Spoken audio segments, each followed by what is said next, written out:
Hi sa aking mga followers, panibagong araw, panibagong kaalaman na naman ang inyong matutunan sa video ito.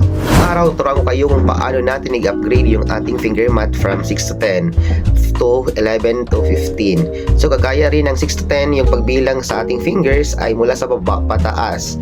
So we have 11, 12, 13, 14, 15, ganun din sa kabila.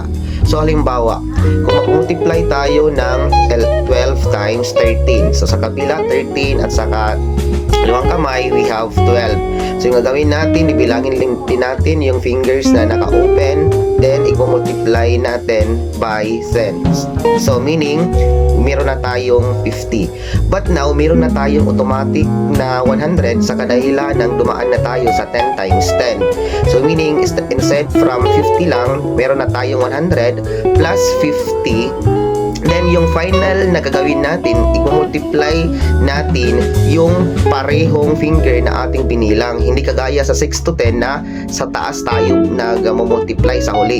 So kagaya dito, meron tayong 3 sa kanan at merong 2 sa kaliwa. So meaning, you have 3 times 2, 6. Then atin lang pagsama-samahin lahat mula 150 at saka 6, meaning yung 12 times 13 ay meron tayong 156.